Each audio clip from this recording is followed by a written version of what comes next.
Hello everyone, this is Dr. Clark from the Center for Weight Loss Success, and on this podcast of Doc Weight Loss, we're going to talk a little bit about starting out and getting to run your first 5K.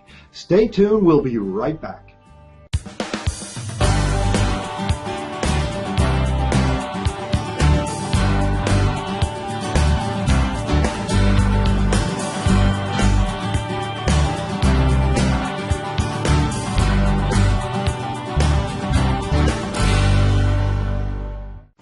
Welcome back, everyone. Again, this is Dr. Clark, and today we're going to be talking about getting towards running your first 5K, and we've got a special guest with us today. We've got Jim Bradley. He's one of the personal trainers here, but he has a lot of experience in getting people kind of off the couch and getting into that 5K mindset. Welcome, Jim. Say hello. Hey, Doc. Thanks, everyone. Thanks for having me today. And Jim, you've got a background obviously in fitness, but kind of tell us a little bit about yourself, how you got involved with this, and how you got so kind of, I guess, as part of your passions of helping people get to this point where they can do some of these things. Certainly. I've been a competitive athlete most of my life, and I was a high school runner, and I've migrated from doing what we call duathlons, run bike runs, to full triathlons. And in the process, because I enjoy the coaching aspect of it, I became certified as a USA track and field coach, a USA triathlon coach, USA cycling coach, and as I mentioned, I'm also a high school coach as well here in the local area. What I really like about the coaching aspects especially for adults, is people that have never been quote physical, or people who think that I'm not a runner. Because, runners in people's minds have the stereotype what a runner looks like. We all remember the high school kid that weighed 120 pounds soaking wet, and looked like a beanpole. Well, runners today, and I'm certainly not a beanpole, come all different shapes, sizes, and things of that nature. So having people, achieve this first step, because I've worked with people that have never run before. They've done a 5K. Now they're off doing triathlons. They're talking to me about, well, what's it take to do a half Ironman triathlon? So it's very rewarding for me as a trainer and a coach to be able to coach people along to do those kind of things, because really, it's about what a person wants to achieve. And just seeing people, get moving and have that kind of work ethic and things it takes to do that is really rewarding to me. Absolutely. Yeah, it's a great point there. Now, if I'm, just think, I'm not an athlete. I've never really done much running. It's something I've thought about. Now, before I begin, a couple things we ought to get done though, right? Well, absolutely. One of the first things that you want to do is make sure, before you even start lacing up the shoes for the first time, you want to get a medical clearance from your doctor. You want to make sure that you're healthy enough, for physical activity, such as this. Make sure that, if there's any conditions on your running, if there's any conditions specific like a heart rate, things like that, those are the types of things you want to make sure that a person's cleared for before they begin any type of training program, whether it's a running program or any other type of exercise program.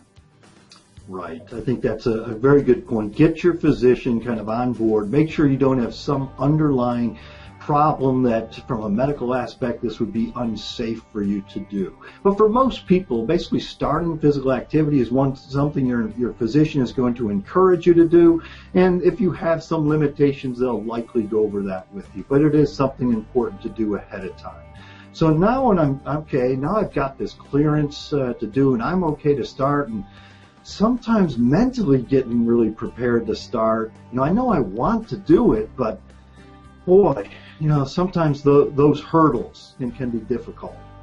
Yeah, absolutely. The mental hurdles can be just as crippling as a person being out of shape. A lot of people have, like, again, as I said earlier, in their mind what a stereotype runner is. Well, I want to take that and just kind of throw it out for a moment, because, runners come in all kinds of shapes, sizes, and colors, etc. So really, you just got to go in there with an open mind and say, hey, I'm going to get through this, and don't listen to those little demons in the back of your mind that all of us have us. And even competitive athletes, even Olympic athletes, wrestle with those demons. And when they talk about them, it's a whole discipline called sports psychology. And so, we can certainly talk a little more about that down the road. But really, you just got to understand that, you can do what you can do. You're not out there trying to set a personal record right from the start. A personal record would be it's completely going across the finish line. Right. Yeah, especially you said all colors and shapes and that. It reminded me that I brought that picture of the Color Me Rad braces that are out there, the really colorful stuff. It's like that. It's pretty incredible, those pictures that you see out there. Now, kind of getting started, though, kind of a support system, that can be very beneficial, too, and it can come in all shapes and sizes as well.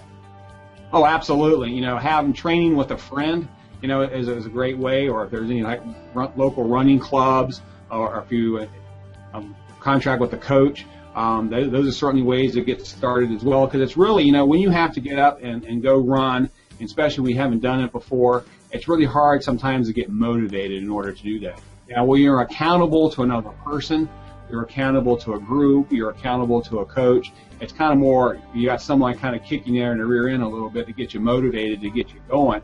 And it's good when you're feeling down, it's that person, it's kind of that cheerleader, if you will, that'll give you that, little punch in the arm and say, no, you can do it, and you're doing great, even though, the weather may be cold outside, it may be raining outside or whatever, but we need to go get a little bit of a run in. And it's very great because always, I like to tell people misery loves company. So therefore, it's great to be able to do that.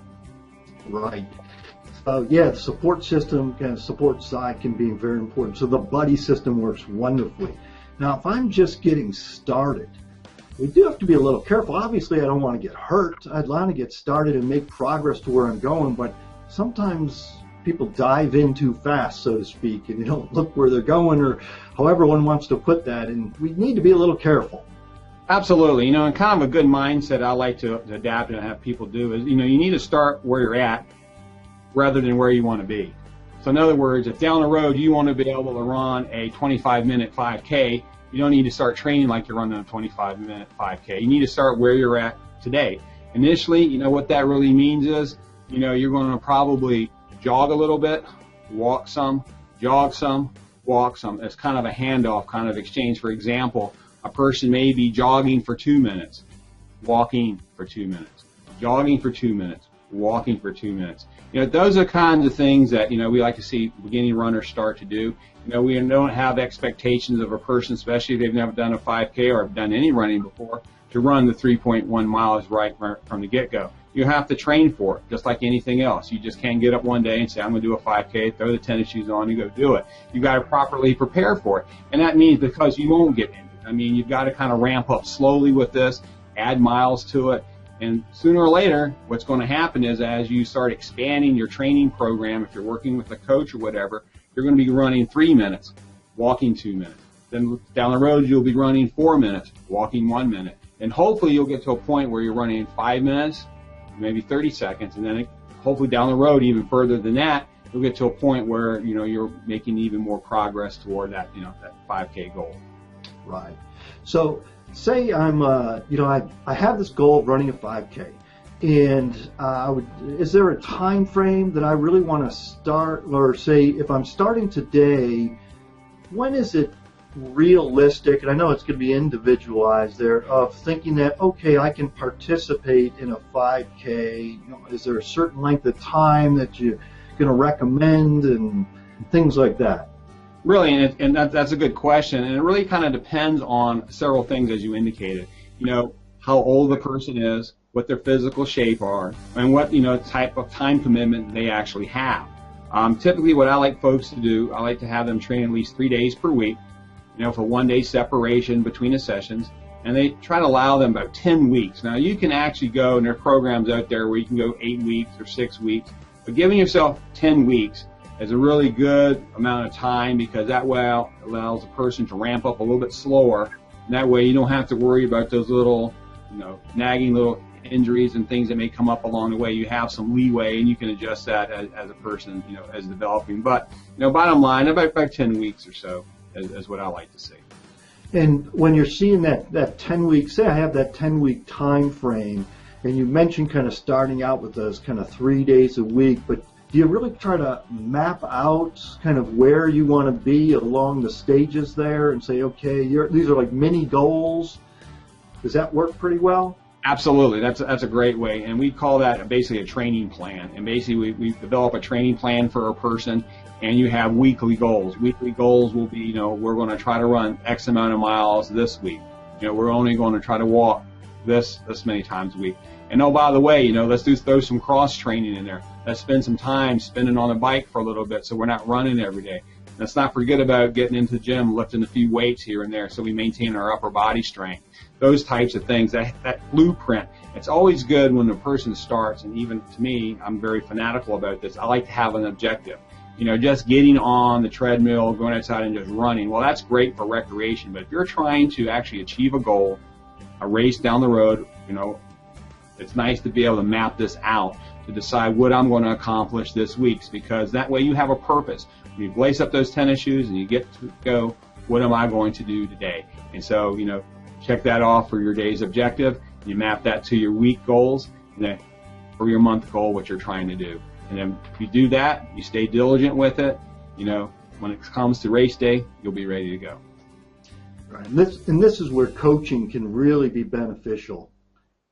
Oh, absolutely. I mean, a coach is a great person to have. Of course, my high school students, athletes, probably may disagree with that sometimes, but my adult clients certainly would believe that coaching is a great thing, because, again, it holds a person accountable. And a lot of people, when they're first starting out, they have no idea how to go about this.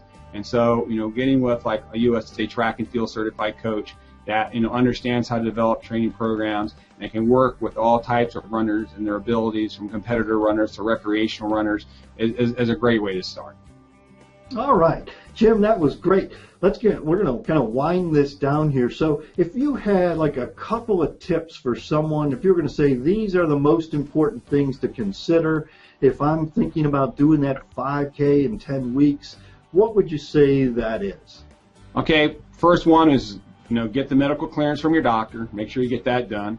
And, and take these mental hurdles, these roadblocks that you have in your mind, what you think a typical runner looks like. There is no such thing as a typical runner. Throw that out of your mind. Make sure that, you have a support group or get with a coach, and make sure that, you're following the plans of the coach, making sure that you're following the training plan. Don't try to freelance. You need to make sure that when you go into this, athletes need to be what we call coachable. And that means you're going to take the advice of the coach, and the coach is there to be the good cop sometimes, the bad cop somebody, and be that little voice in the ear that's going to be nagging you, from time to time. So basically, those are kind of the takeaways, what you need to do. But, if you have the desire in your heart and you're cleared by your doctor, the first race, it's not about time. The first race is about completion, getting across the line. And once you get the bug, stand by, because then, you're going to start signing up for races, and then you're going to start talking the lingo. You're going to be watching what you eat, and you're going to be all, what runners do. Runners and athletes can be very fanatical people, and so that, but it really catches on, and it's a great way, to help keep a healthy heart and achieve personal goals as well. That's absolutely correct. I agree. And soon we'll be headed to Hawaii, and we'll be doing the Ironmans, right? That's right. I mean, there's Ironman down the road. So, if the 5K is not challenging enough for you, you can always throw a 2-mile swim in there, 112 miles on the bike, and a 26.2-mile run afterwards, if that's not, good enough for you. We'll start out smaller, though. All right. Well, thank you very much. If you want more information or you have questions for Jim, you can reach him through the Center for Weight Loss Success. The email is success@cfwls.com. If you just want more information, more access to me, I do a webinar every single week. It's Losing Weight USA. I would encourage you to go to www.losingweightusa.com. You can sign up, get more information. Take care, everyone. Thank you again, Jim, and we will see you all on the next podcast. Take care. Thank you.